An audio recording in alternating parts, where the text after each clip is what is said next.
There's yet another twist in the missing and murdered children case. Atlanta is a city of frustrations and fears. As the number of missing and murdered children grows. That the body was indeed another victim of Atlanta's child killer or killers. We're told that the child... Patrick Baltazar was the kid who was convinced he could catch a killer. He was like, man, I want to find this killer and get this reward money, and I'm going to buy my mom a house, and I'm going to do this, and I'm going to find this killer. His stepmother, Sheila Baltazar, was worried. For a 10, 11-year-old child to be talking like that was just like, wow, you know, where's his mind at? Patrick was a latchkey child, living unsupervised with an older brother in a project apartment near downtown. He was very streetwise. He stayed out late at night, often at the Omni Center, now the headquarters of CNN, but back then a hotel complex with an indoor skating rink and a game room for kids. And that's where he spent a lot of his time at the games arcade. Wayne Williams was known to frequent the Omni, passing out these flyers as a talent scout to offer auditions to boys from age 11 on up. 15 kids are dead. 2 others are officially missing and listed as part... By early February 1981, more than a dozen young African-American boys had been found dead, many dumped in the woods around Atlanta. I was very fearful. My God. Sheila Baltazar pleaded to send Patrick back home to the rest of his family in rural Louisiana. If I had somewhere to send my son, I would have sent my son. One evening, a white man in a big car appeared to threaten Patrick and a small friend. The little boy said that Patrick said, man, that might be the killer. Patrick used a payphone to call police. He told them, a man was chasing me and my friend in a brown Cadillac. Well, actually, they thought it was a crank phone call. They didn't send a car out. This is a sketch the other boy provided to police after Patrick was dead. 2 weeks later, on February 6th, Patrick stopped by the restaurant where his father worked to ask for money, then walked back toward the Omni. He never made it home that night. I'm like, he didn't come home? Oh, my God. That was the first thing popped in my head. Missing. Murdered. Oh, my God. The Atlanta Missing Persons Bureau continued their hunt for this missing child. 11-year-old... One day seemed like it was a week. That was the longest search in the world.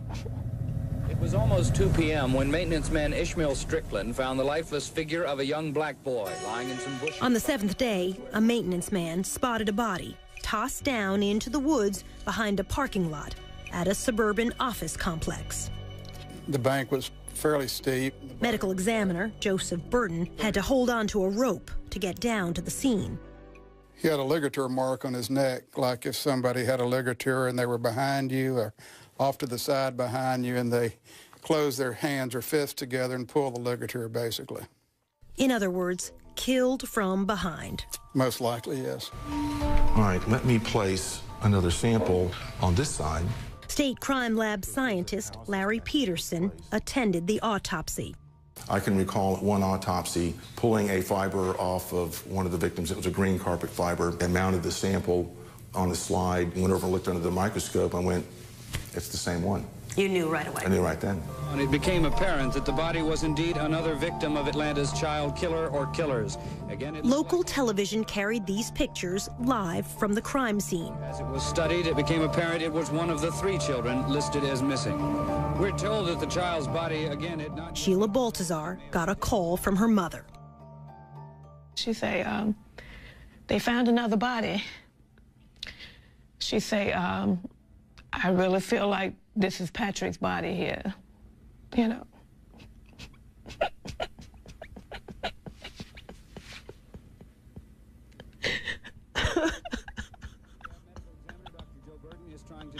Oh, but if he is one of the 3 missing children, the chances are strong that he was 11-year-old Patrick Baltazar, who disappeared 1 week... Mrs. Baltazar and her husband went to the funeral home to identify their child. They told me he had struggled, you know, for his life. And seeing the print, this, you know, the rope print across his neck, all the way right in the front.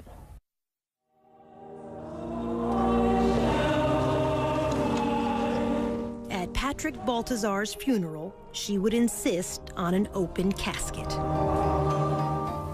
I just wanted the world to see that this child could have been anybody's child. Patrick's fifth-grade classmates wrote a poem, read at his funeral. This from local TV coverage that day. Patrick Balthazar, our schoolmate, you came to school, though sometimes late, but you were never mean to anyone. You tried to help people and thought it was fun. Then one night, one terrible night, you didn't come home, not even at daylight. Something's happened to that boy, the people said. Patrick is missing. Is Patrick dead? We cried some, and we bowed our heads, and hoped for your safety, and prayers were said. Oh God, please bring back that missing boy. When he returns, we will shout for joy. The police and the news people came and went. In all our hearts was no content. No one could rest until we knew whatever had happened to you. Then one day your body was found out in the woods on the cold, cold ground. Someone killed you and dumped you there. It was a mad, cruel person who did not care. There was not a word about how you died. It is no wonder that we all cried. Patrick, we miss you and wish you knew how much your schoolmates grieve for you.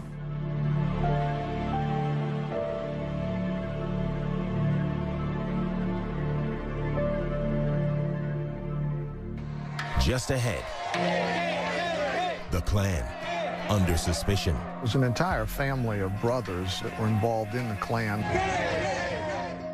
And then a disappearing nylon cord. Could have been the murder weapon, as far as I know.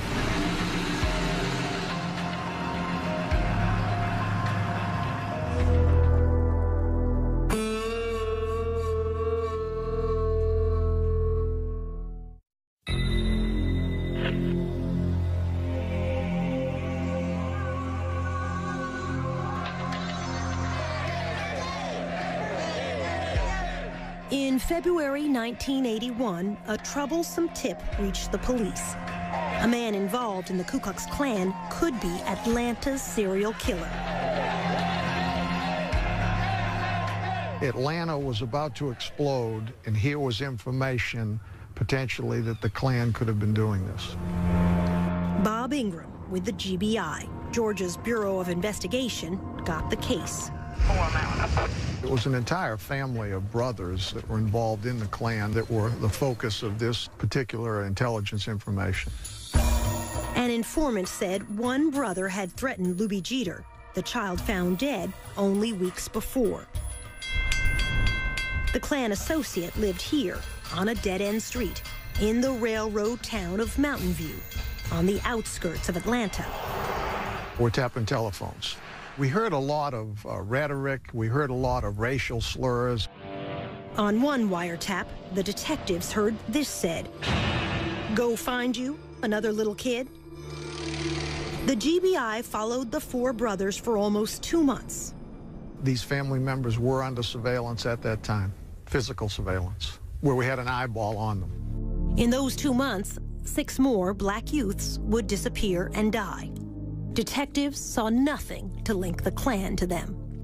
If somebody was in there with a van or 2 or 3 men who, you know, to grab somebody and dump them in the back of a van, people would have noticed if they were white.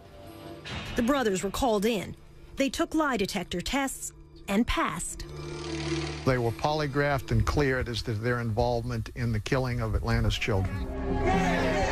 Clearing the Klan didn't stop the murders. JoJo Bell was one of the victims who vanished during the surveillance. He used to hang out at this seafood carryout place. Manager Richard Harp. You come here and do anything, I'll give him $1 or $2. Just long enough he get money to go to show or get money to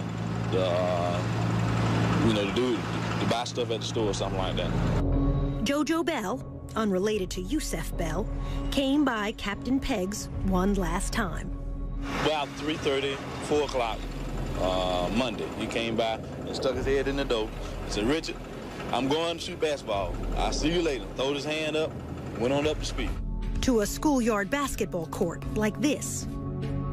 This witness, Eugene Laster, knew JoJo and saw him leave the game. He said JoJo left in a station wagon that looked like this. Laster testified he got in the car, got in Wayne's car. In court, Laster would identify Wayne Williams as the driver. Eugene Laster. Okay. He's pretty much an eyewitness. Said that you gave a ride to JoJo Bell. Okay. In your station wagon. Okay. Did you? No, I did not. You never gave a ride to JoJo Bell? No, I did not. Williams did not deny he was the driver. He instead insisted his passenger had to be someone else. JoJo Bell was never to be seen again. But it would be horrendous if another child dies, period. A week later, Sammy Davis Jr. and Frank Sinatra came to Atlanta for a concert to benefit the children. The photographer up on stage, that's Wayne's father, Homer Williams, with the black newspaper Atlanta World.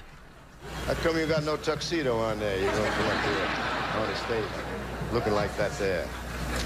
Backstage with Sammy Davis Jr. in a photo which made the front page, that's future Mayor Kasim Reed.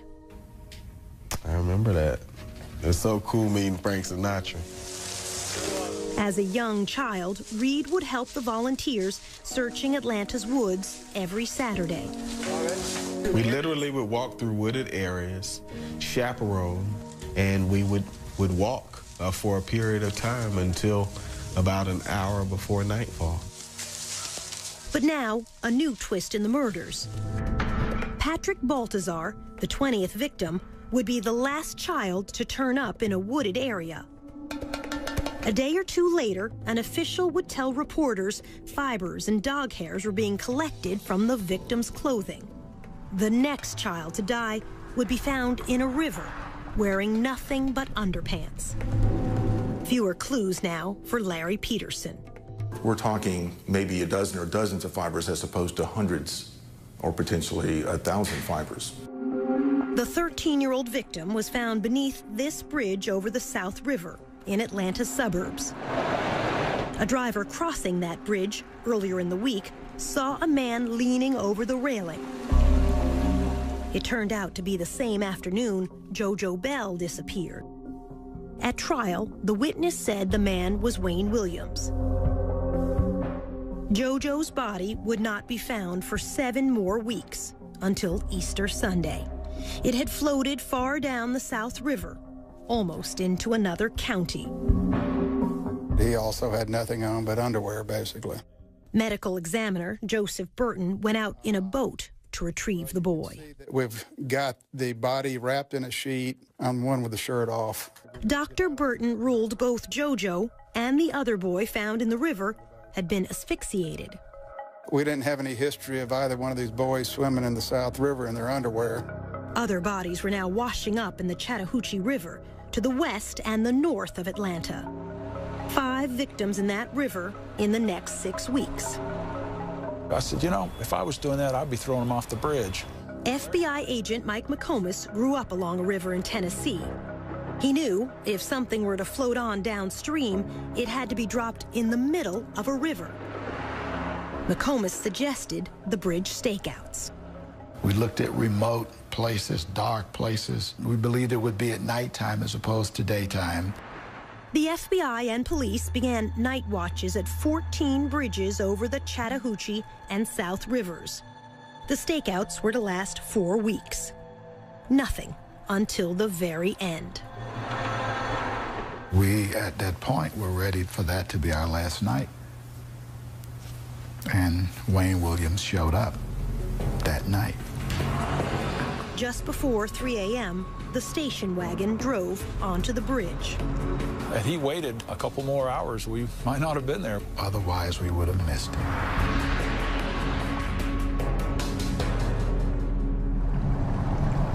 Next, the night on the bridge. You said, I know this is about those boys, isn't Correct. it? Mm-hmm. That's what I said. Pretty damning statement, don't you think?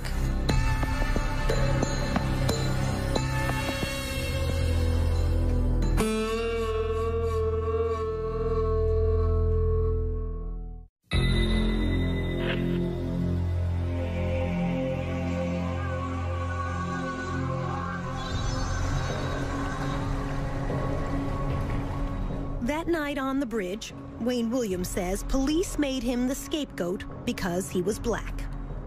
Soledad, when this case happened, if those police had arrested a white man, Atlanta would have erupted, as well as several major cities. You possibly would have had another race war. No, said the FBI chief. On the Atlanta Police Department side, they were looking for a white guy. So why would all of a sudden the black guy be considered a scapegoat? Williams disputes almost everything police witnesses said about that night. What happened that night on the bridge? Okay, in the first place, and I'm not being facetious, but nothing happened on the bridge. That's the whole misconception. As he tells it, there was no splash. He never stopped and didn't turn around. So you never stopped on the bridge? No, I didn't. You didn't throw trash? No. You didn't throw anything? No, I did not. You didn't throw a body? Definitely not a body, no. His story. I crossed the bridge. I turned off briefly after I crossed the bridge at what I called a liquor store. Williams said he pulled into the parking lot only to look up the phone number of a singer he was trying to locate at that hour. I turned back on the highway. I went to a Starving Marvin store. I used the telephone, and I came back. The call didn't go through.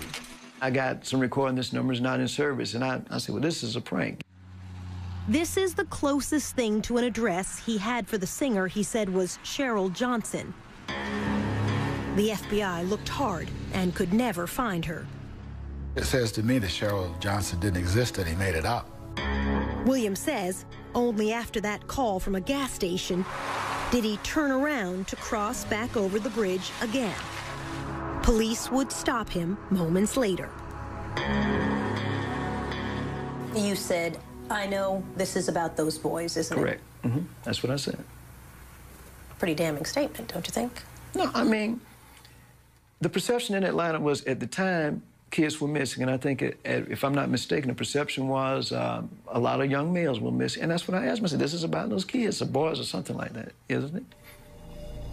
Remember what FBI agent Mike McComas said he saw when he got to the scene? Saw a black male. He had on a baseball hat. This is the sketch provided by the witness who saw Luby Jeter talking to a man the day Luby disappeared and died. McComas had never seen this until we came back to show it to him nearly 30 years later. This is a real strong resemblance to the person that I talked to, Wayne Williams. He had on a baseball cap. His hair was in an afro, so this just looks like him. Williams agreed to let McComas search his station wagon. On the floor, in the front of the back seat, he saw... There was a nylon cord.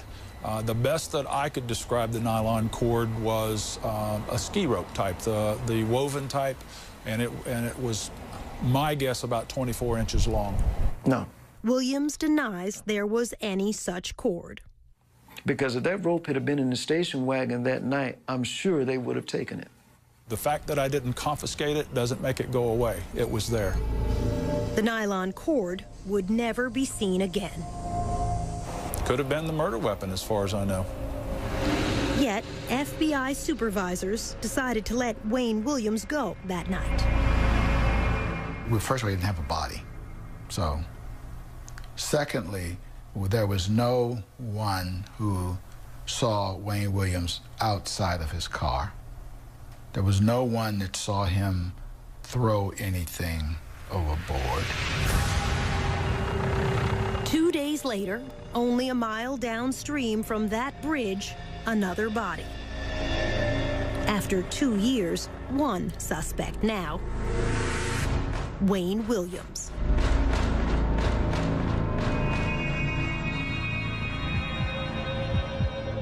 When we come back, the lie detector test. It surprised him that he didn't beat that polygraph test. He was convinced he could beat a polygraph test. I said some reaction like, I'll be darned, you're the guy we've been looking for 2 years.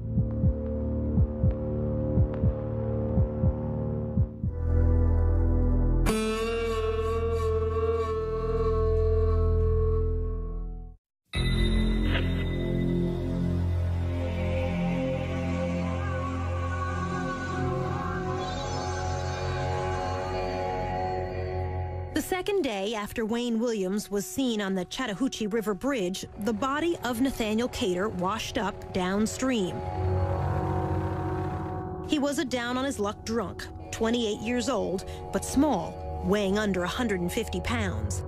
Again, the medical examiner said Cater could have been killed, quote, with a chokehold, trapping the neck in the crook of the arm.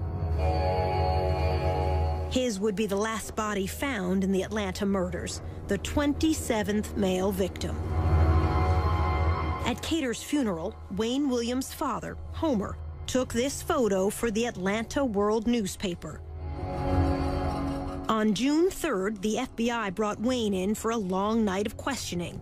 Wayne agreed to a lie detector test.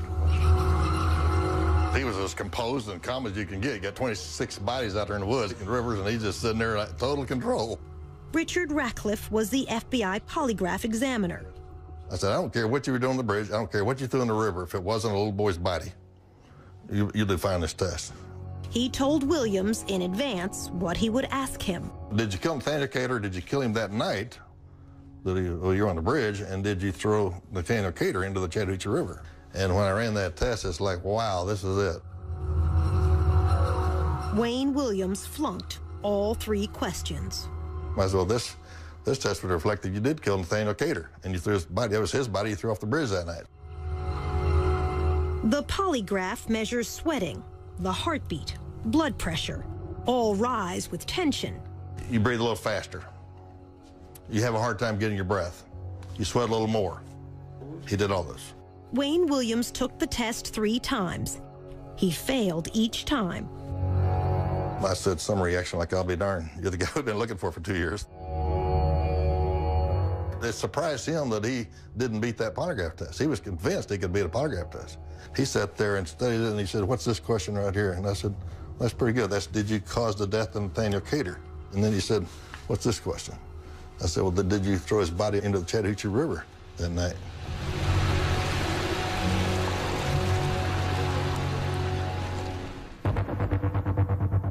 With the media waiting outside the FBI, the mayor's spokesman, Angelo Fuster, was called in to handle the press.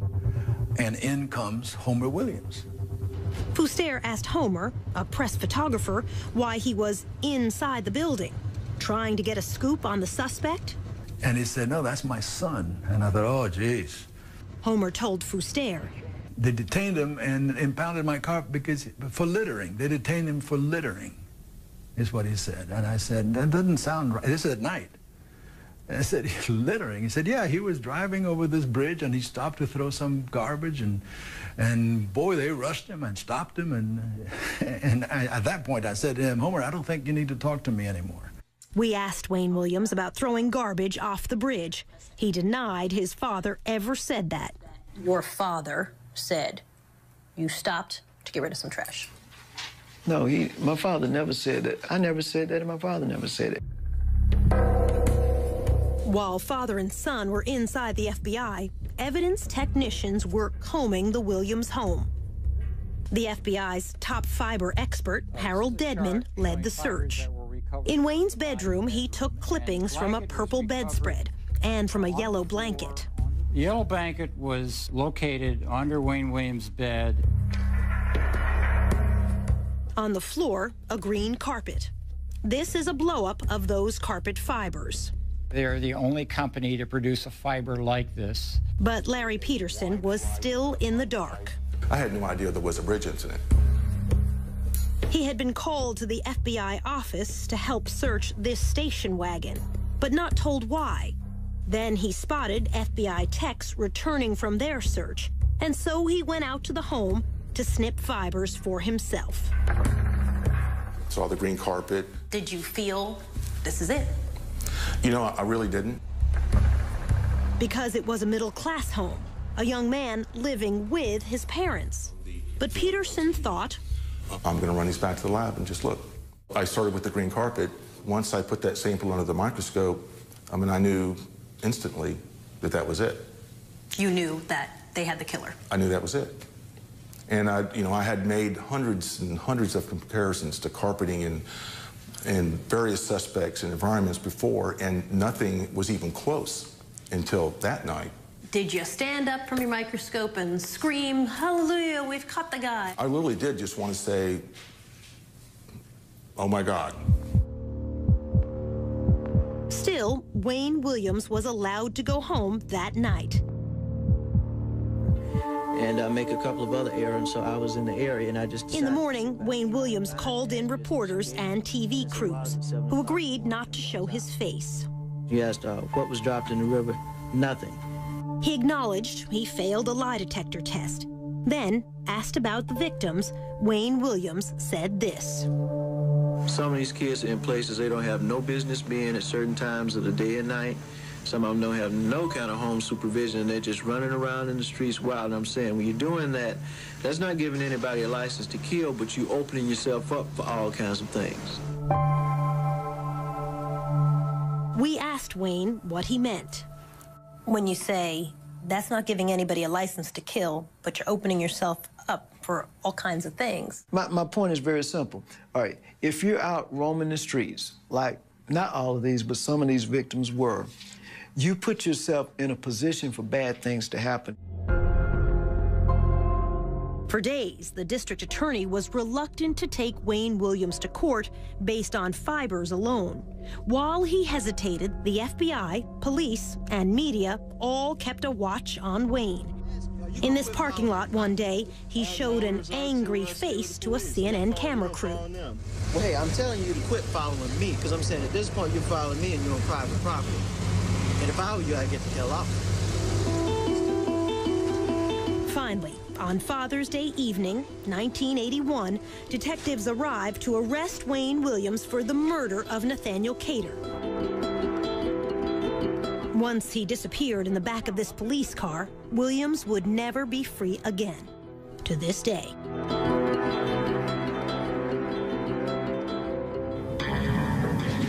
Ahead, the trial and a blow-up on the witness stand.